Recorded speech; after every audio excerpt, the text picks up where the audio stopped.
आणि महाराष्ट्रामध्ये लव जिहाद विरोधी कायदा अस्तित्वात येणार याची स्पष्ट चिन्ह दिसायला लागली आहेत। कारण लव जिहाद प्रकरणाचा अभ्यास करण्यासाठी राज्य सरकारने एक समिती नेमली आहे। समितीच्या अहवालानंतर लव जिहाद बाबतीत महाराष्ट्राच्या कायद्याचा मसुदा तयार केला जाऊ शकतो। लव जिहादच्या या मुद्द्यावरून सध्या राज्यभरामधून वेगवेगळ्या प्रतिक्रिया उमटत आहेत। हिंदुत्ववादी संघटनांचा कायद्याला जोरदार पाठिंबा आहे, तर काँग्रेसचा या कायद्याला जोरदार विरोध आहे। समिती नेमकी आहे काय, कायद्याची सरकारला गरज का वाटते, पाहूयात याच बाबतचा सविस्तर रिपोर्ट।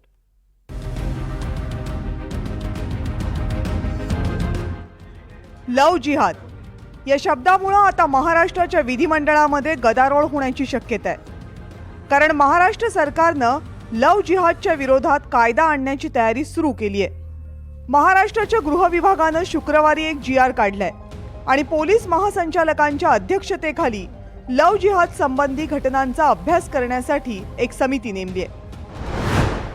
लव जिहादच्या तक्रारींनंतर कायदा करण्याची मागणी विधिमंडळामध्ये करण्यात आली होती। विविध हिंदुत्ववादी संघटनांनीही या बाबतीत कायदा करण्याची मागणी केली होती। देवेंद्र फडणवीसांनी विधिमंडळाच्या दोन्ही सभागृहांमध्ये कायदा करण्याचं आश्वासन दिलं होतं। आता पोलीस महासंचालकांच्या अध्यक्षतेखाली एक समिती नेमण्यात आली आहे। विविध खात्यांचे सचिव, सहसचिव या समितीचे सदस्य असतील।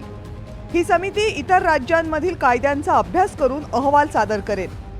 महाराष्ट्रामध्ये लव जिहाद विरोधी कायदा तयार करण्यासाठी ही समिती शिफारस करेल। लव जिहाद विरोधी कायदा महाराष्ट्रात यावा यासाठी विविध संघटना आणि राजकीय नेत्यांनी मागणी सुरूच ठेवली होती। आदरणीय देवेंद्र फडणवीस साहेबांचा मनापासून आभार मानेन की ह्या निर्णयामुळे असंख्य आमच्या हिंदू माता भगिनींना फार मोठं एक सुरक्षा कवच आता आमचं महाराष्ट्राचं सरकार देणार आहे। महाराष्ट्रातले असंख्य हिंदुत्ववादी संघटना असो आणि हिंदू समाज मोठ्या प्रमाणामध्ये काही वर्षापासून राज्यामध्ये एक सक्षम असा धर्मांतर विरोधी कायदा असावा ही मागणी करत होते आणि आता समिती गठन झालेली आहे आणि राज्यात आणि देशात सगळ्या राज्यांमध्ये आणि देशात सर्वात कडक असा धर्मांतर विरोधी कायदा लवकरच महाराष्ट्रामध्ये येईल असा विश्वास मी हिंदू समाजाला देतो। पण लव जिहाद हे प्रकरण नेमकं काय आहे तेही बघा। लव जिहाद हा शब्द गेल्या काही वर्षांपासून अवघ्या भारतामध्ये प्रचलित झाला। केरळमध्ये या शब्दाची व्युत्पत्ती झाली असा दावा केला जातो। हिंदू मुलींना प्रेमाच्या जाळ्यात ओढायचं, त्यांच्याशी लग्न करायचं, त्यांचं जबरदस्तीनं धर्मांतरण करायचं आणि मग शोषण करायचं। या बदल्यात धार्मिक संस्थांकडून पैसे किंवा इतर मोबदला मिळवायचा। यालाच लव जिहाद असं म्हटलं जातं। अनेक मुस्लिम तरुणांना यासाठी तयार केलं जातं असाही दावा केला जातो। दी केरला स्टोरी या सिनेमामध्ये केरळमधील लव जिहादचा मुद्दा मांडण्यात आला। श्रद्धा वालकर या तरुणीची आफ्ताब पूनावाला या तरुणानं दिल्लीमध्ये निर्घृण हत्या केली। श्रद्धाच्या शरीराचे तुकडे करून आफ्ताबनं फ्रीजमध्ये ठेवल्याचा आरोप करण्यात आला। याच प्रकरणानंतर राज्यातही लव जिहादच्या मुद्द्यानं जोर पकडला। या प्रकरणाची चर्चा करतानाच तत्कालीन गृहमंत्री देवेंद्र फडणवीस यांनी लव जिहाद विरोधात कायद्याचं सूतोवाच केलं होतं।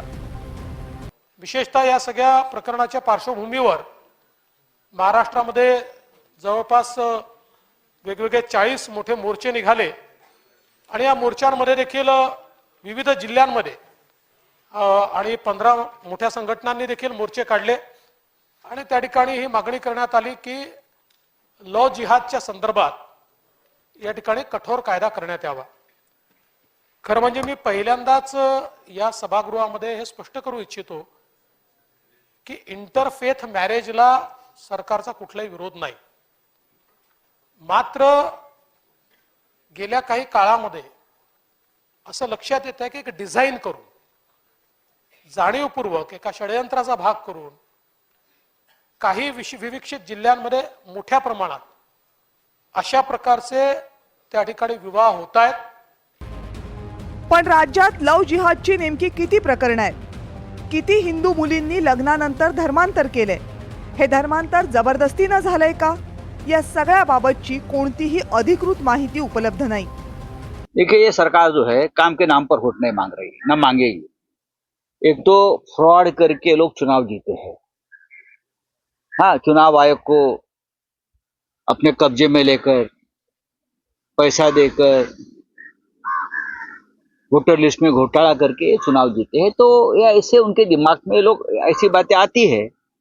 जो लोग विकास का नारा देते हैं वो विकास पर बात करते हैं।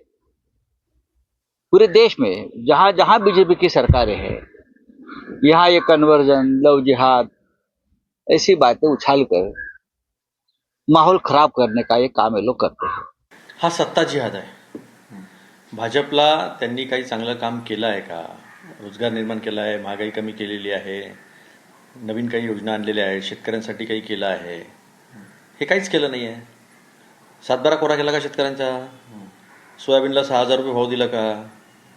सगळे लोक लाईनीमध्ये शेतकरी उभे करून ठेवलेले आहे आणि त्याच्यामुळे कुठेतरी मूळ मुद्द्यावरून लक्ष दुसरीकडे करण्यासाठी हा प्रयत्न आहे। आमचा त्यांना प्रश्न आहे, एक समिती अशी पण नेमा की भाजपमध्ये लवजिहात किती आहे आणि ते सत्य जे आहे ते जनतेसमोर आणा। देयर इज नो लव जिहाद नाम की कोई चीज है ही नहीं है। ये सिर्फ झूठ मूठ का एक जो है नाम दिया जा रहा है। वो करें तो कुछ नहीं, उनके लोग जो है सुबह शाम जो है मुसलमानों के खिलाफ बोलते हैं, मस्जिद में घुस के मारेंगे, हम जो है तबलीग जमात पर बैंड लगा देंगे, मस्जिदों मदरसों को बंद कर देंगे, तो कोई केस नहीं होता है। भाई ठीक है, जो भी गलत करता है उस पर पार्टी वाइज नहीं, धर्म वाइज नहीं, उस पर केस होना चाहिए। लेकिन ये जानबूझ करके ना ये लोग मुसलमानों को या ऐसे लोगों को छेड़ रहे हैं जो उनके खिलाफ। लव जिहाद विरोधी कायदा करणारं महाराष्ट्र हे देशातलं पहिलंच राज्य नसणार आहे। या अगोदर उत्तर प्रदेश, हरियाणा, हिमाचल प्रदेश, गुजरात, झारखंड, मध्य प्रदेश, उत्तराखंड, ओडिशा, छत्तीसगड या राज्यांनी लव जिहाद विरोधी कायदा आणलाय। या सगळ्या राज्यांनी आणलेल्या कायद्याला लव जिहाद विरोधी कायदा असं जरी म्हटलं जात असलं तरी कायद्याच्या भाषेत लव जिहाद हा शब्दच अस्तित्वात नाही। हे सगळे कायदे धर्मांतर विरोधी कायदे म्हणून तयार करण्यात आलेत। मात्र हे धर्मांतर विरोधी कायदे असले तरी त्यांचा मुख्य रोख हा हिंदू मुस्लिम लग्नांवर किंबहुना हिंदू मुलगी आणि मुस्लिम मुलगा असलेल्या लग्नांवरच आहे। खरं तर लग्न ही वैयक्तिक बाब आहे आणि भारतीय घटनेनुसार प्रत्येकाला आपल्याला हवा तो धर्म आचरणात आणण्याचा अधिकारही आहे। पण धर्म आणि लग्न या दोन गोष्टी पूर्व हेतूने एकत्र आणण्याची गल्लत केली तर फक्त नुकसानच होतं। हे नुकसान फक्त दोन व्यक्तींचं नाही तर अवघ्या समाजाचं आणि पुढच्या पिढ्यांचं होतं। मग ते पूर्व हेतू धार्मिक हेतूनं प्रभावित असू देत किंवा राजकीय हेतूनं।